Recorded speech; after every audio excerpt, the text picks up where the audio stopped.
Hello, I'm Andrew Montford. I'm the Deputy Director of the Global Warming Policy Foundation, and I'm here today to talk about a new history of the Intergovernmental Panel on Climate Change, which is the first book published by GWPF, and it's been written by Bernie Lewin. And Bernie's joining me now from Melbourne in Australia.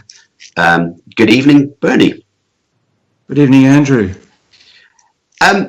Your new book, it's called Searching for the Catastrophe Signal, The Origins of the Intergovernmental Panel on Climate Change.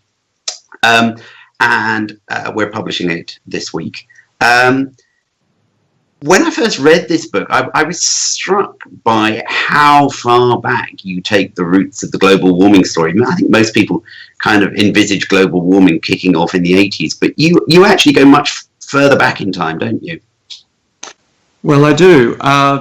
Global warming, especially the scientific foundations of global warming in terms of a great deal of scientific interest being involved in it, actually began in the 1970s, the late 1970s.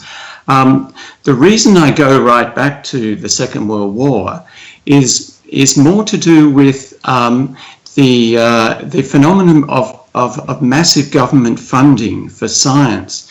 This was a very new thing in the Second World War, with the massive funding the US had towards the atomic bomb program. And after the war, this massive government funding for atomic research and for space research and for a lot of other research continued in a way that had never happened before. And this is very important to understand how this evolved through these programs to then understand how that government funding system impacted on global warming. Now, the reason I go back before to the early 1970s is not just because that's when the scientists got interested in global warming, but it's also because at that time was when the new environmental movement began, and then the global environmental movement began. And in these movements, there were various in this time and this interest in the global environment. There were various scares and movements that were science-based, that there was a scientific argument that was the basis on which certain scares and certain protests about pollution and so forth developed. And the way they developed is very important for understanding the global warming phenomenon, because the pattern that was set then set the pattern for global warming. So, yeah, I mean, you talk about these environmental scares. Now, obviously, the two that perhaps stand out and would be of particular interest to people who follow the global warming scene are one of them is ozone, which I think we'll talk about in a minute, but the other one is global cooling, which has been quite a controversial topic on the climate scene, with skeptics saying that this is identical to global warming and that we have hype from the scientists looking for policy responses, and people on the other side of the debate saying that no, this was just something that the newspapers were talking about, and it wasn't actually, there was no scientific basis for it at all, really. Yeah. I think the global cooling scare is very important, but it's important in ways that most people don't really realize. The global cooling scare had two aspects to it, and they often got confused in the media. One was where meteorologists recognized that a warming trend in the first 40 years of the century was starting to decline, and by about 1961 there was widespread recognition that there was a cooling trend, certainly in the northern mid-latitudes. And so there was concern around this amongst meteorologists who were looking at climate trends, that this might be a return to the Little Ice Age, which describes periods in previous centuries when there was a cooling trend and often very severe winters in particular parts of Europe. And so there was concern that while we might have had this brief warming period in the first half of the 20th century, that this was now deteriorating, cooling off, and that the weather was going to go back to the regime of the Little Ice Age. But the other aspect of this was that some people thought that actually the next ice age was coming a lot faster than had previously been thought. Now, this was very much based in science. Geologists who were working on the recent geological period got better techniques of measuring the time scale, and it became very clear that in fact in the last 700,000 years that there'd in fact been eight ice ages, or 8 periods of glacial, and then very brief periods of warming. And what they realized, that we were on one of these very brief periods of warming, and that in fact civilization had started, and the whole history of civilization was during one of these periods, and that it was about to end. So there was an association with that concern, and also with notoriously bad weather that was happening in 1972 and 1973, with drought in sub-Saharan Africa, with a huge El Nino, and with other extraordinary weather events reaching the headlines. And so there was, so these geologists get together in a meeting in the US, and after the meeting they published a lot of papers on the concerns about global cooling, and that during the cooling there might be major climate disruptions on periods of decades or years. And they sent a letter to Richard Nixon, and this letter was acted on, and through a series of events it led to the National Climate Program in the USA, and also to the World Climate Conference and the World Climate Program at the World Meteorological Organization. And so this interest in climate, both in the government and in the UN, and also in the public, was a precedent and, if you like, set the stage for the global warming scare to flip from cooling to warming, and for that scare to take off.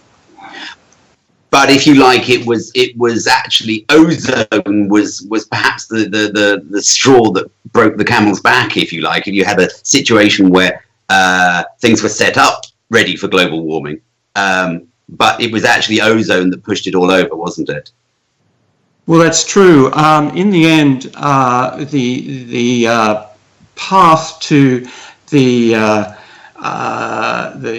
path that was taken, the roadmap that was set for the global, the climate treaty, ended up following the path that was actually taken for the ozone treaty.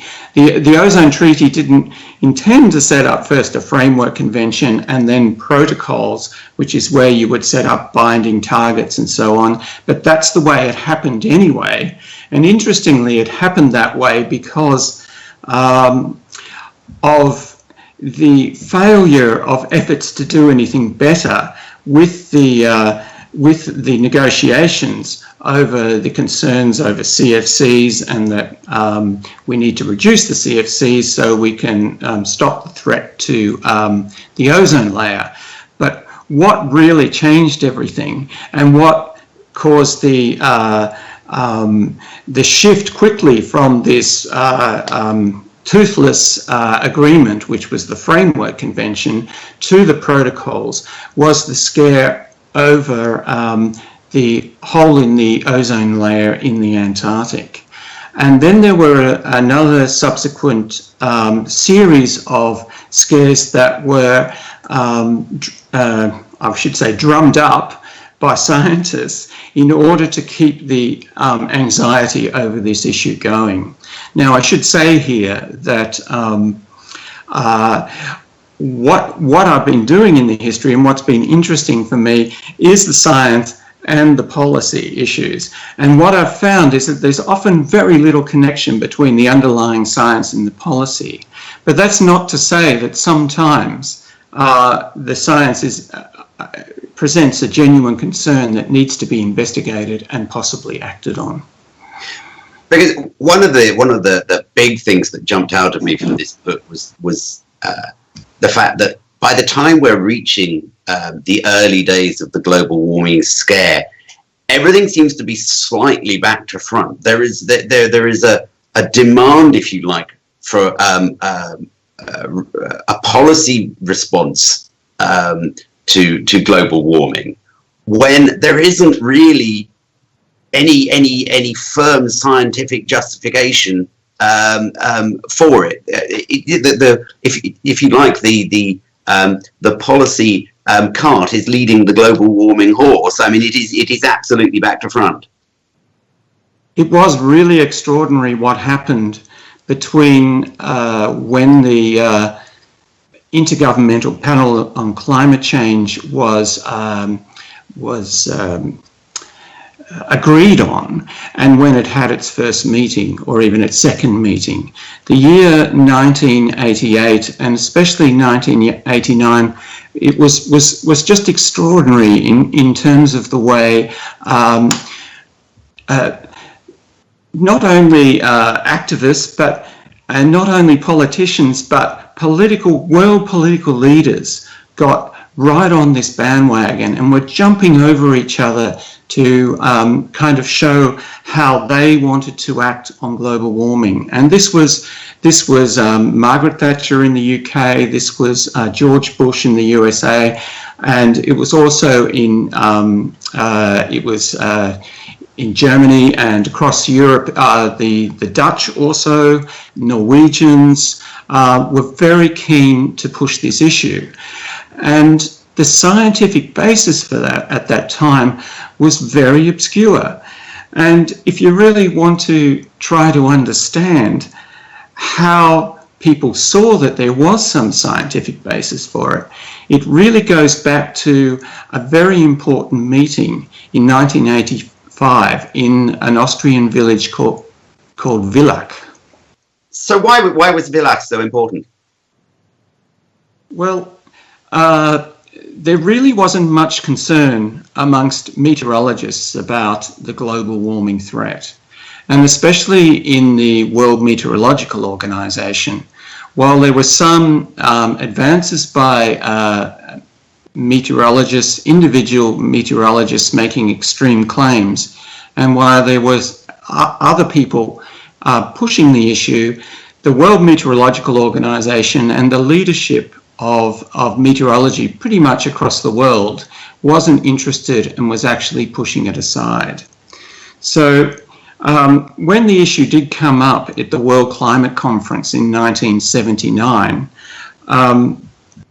the World Climate Program was actually set up from that conference, and it was told to address the carbon dioxide issue. It didn't. The people involved refused to. The World Meteorological Organization Executive Council backed them up and said, what we need to do is we need to do basic research. But what happened was two things really, two pushes really. There was the UN Environment Program Director, Mustafa Tolba. He was really pushing the issue at this time, and he ended up organising a a study into the first international study into the carbon dioxide issue. And at the end of that study, he organised this meeting in Villach in 1985, and he invited to the meeting not country representatives so much, but people who were already interested in the research. So that set a certain bias. It's extraordinary actually reading the report from the meeting, how much scepticism there was within the meeting. But however, the object of the meeting was to establish a scientific consensus on the issue, and they managed to do so in a persuasive sort of way, and that consensus was then used as well, and the scientists recommended that policy mitigation action be explored, and that really set in train a series of events that led towards the Congress of the World Meteorological Organization to address the issue. And it was when they addressed the issue at that point that they set up the IPCC. But again, the IPCC was having problems with the science. And I'm talking here not just about the models. Lots of models were saying that there was going to be a catastrophe, but with the empirical science, the data on the atmosphere that was telling the scientists whether or not CO2 was having an effect, and they weren't able to explore that. So this continued right through in the science, and in fact, the IPCC reports on detection of climate change got more and more sceptical as time went on. But from this Villach meeting to the IPCC and then formation, and then on to the treaty negotiations, they kind of took off with this bandwagon approach from world leaders, while meanwhile the scientists were left behind trying to work out how we can build the science. And like with many of these other movements previously that I mentioned, the gap between the science and the movement just kept increasing as time went on until something had to give. It is an extraordinary state of affairs that you outline. The way that the IPCC was almost in danger of being closed down at one point because the politicians wanted the scientific results, but the IPCC just couldn't find them. They wanted this catastrophe signal, if you like, the catastrophe signal that's in the title of your book, and the scientists just couldn't find it. But eventually they did, didn't they? So tell us about that. Right, well, that's exactly right. It became, for the people who remained involved, it became pretty much a project to find this catastrophe signal. And this was happening in the other movements earlier. The IPCC was in trouble because they couldn't do the science, but the other reason they were in trouble is because it's an interesting thing about the Intergovernmental Panel on Climate Change, that the Intergovernmental Panel, which is made up of all the intergovernmental representatives, doesn't write the report. It initially was going to write the report, but there was a transformation led by the leader of the scientific working group, John Horton, the UK meteorologist, to make it an expert report written by experts in the field. Individual chapters would be written by experts. And this had various implications. And one of them was that the delegates felt like they had lost power. And especially the developing country delegates, they felt that they weren't able to set the agenda on how to deal with global warming in the way that they wanted to, because the World Meteorological Organization and UNEP, through the IPCC in the early days, was going to do all the work. they were going to coordinate the negotiations for the client, not only write the assessment, but coordinate and develop the treaty and the treaty negotiations. Now, what happened was there was a revolt towards the end of the first IPCC report, and the developing countries coalition got their way, and they set up a new negotiating committee that was separate from the IPCC that would then do the Framework Convention on Climate Change. Now, as they were writing this report, writing up the Framework Convention, it became very clear that they were writing the IPCC out of the whole process altogether. So the Framework Convention set up provision for its own advisory subsidiary body on scientific and technical advice, and it was going to use the IPCC in the interim before it set that up. But once that was set up, and once there was the first conference of parties to the convention, the IPCC was going to be written out of the whole process. And so this was difficult for the IPCC and the scientists who were involved, because it was the scientists involved and the panel was really just approving their reports. And so the science was, they felt like science was being shut out. They felt like they were being shut out. The UNEP was being, the UN Environment Program was being shut out.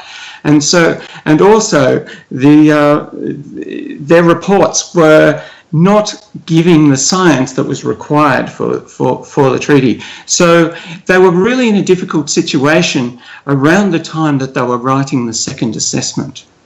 So that's 1995, the second assessment report, I think. And it's quite a critical moment in the global warming story, isn't it? When we get this first detection of global warming alleged, and the famous graph produced by Ben Santa. Now, one of the things that I think is perhaps most important about your new book is that you've actually been out there and interviewed people who were actually involved in the process at the time. Some of the delegates, the IPCC delegates at the time. Isn't that right? Yeah, well, it was amazing, Andrew.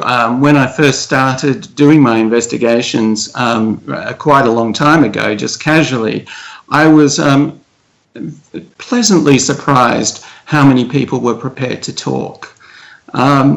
I don't really think there's been a lot of interest in the history, and so I think people were even grateful that there was some interest, but they were also very interested in having the story told, and many of them, to their credit, made a great deal of effort to get the information to me that I needed. And so some of the key participants during this period were able to provide me with documentation from the period that otherwise would have been very, very difficult to get. And I'm certainly very grateful for them for doing that. And by reading this documentation and talking to these participants, it's given me a very different picture of what was going on at the time than certainly I previously thought, or that other people had told me. Do you want to tell us, would that be giving the game away if you told us about the sudden arrival of the evidence for global warming? Should we perhaps leave that for the reader? I don't know. Well, I'm always giving away the story. I don't know. I'm happy to just tell it very briefly. Really, the detail is what's interesting. So the IPCC was in trouble. It was on its way out. I mean, in terms of the formal process, it was basically out, but it certainly had the support of its wealthy funders. But it was getting alienated very much from the process. the other thing that was going on that's really important is while George Bush Sr. was the US president who really made magnificent progress on this issue, it was the Democrats, and when they came in with Clinton and with Al Gore as his vice president, who I think most people would know has always been an advocate of global warming alarm, if I can say that. They came into power and they wanted to change the US policy, which had been that they were against the US and some other countries, including Australia, was against binding commitments on emissions targets. They didn't want to have sort of any legal commitment by some international body that they had to do particular things. But with Clinton and Al Gore, the change was in the air, and there was a rumor that they wanted to change this policy at the second meeting of the parties to the climate convention. And so in the lead up to this, the IPCC was writing this report, and its empirical science, its detection science about finding that catastrophe signal was just getting worse. They were now saying not that maybe we will detect it in the next few decades if the warming continues. They were then saying, well, we don't know when we're going to detect it because there's all this natural fluctuation and we can't tell the difference between that and the human effect. But then I won't give the detail because there's too much detail, but basically there was a push from the White House on the IPCC to change their finding on this, and this involved the actual editor of the detection chapter coming up with some new evidence that actually he could pick the catastrophe signal. And so this new evidence was tried on to the scientists, and that didn't work, and then it was tried on to the delegates, and then that's when the report was changed to remove all the skeptical statements to allow this detection finding. And it gave us one of the most famous lines in an IPCC report, which is the balance of evidence points to or suggests a discernible human influence on the global climate. A very famous line indeed. Bernie, I'd love to go on talking. It's a fascinating story. You've explored some amazing areas of the story of global warming, and there's for me, somebody who's obviously followed global warming very closely, there were things in here that did make me really stand up and go, wow, I didn't actually know that. So I think anybody who is interested in the global warming story will want to get hold of your book. It's called Searching for the Catastrophe Signal, The Origins of the Intergovernmental Panel on Climate Change. And there it is. And it's going to be published this week. It's available in print and it's available as an ebook. And I'm sure we'll get the details put up on the screen at the end of this video. Bernie, thanks ever so much for talking. And good luck with the book. I hope it's a huge success. I'm sure it will be. Thank you for watching. Oh, thank you, Andrew, and thank you for the Global Warming Policies Foundation for supporting my research.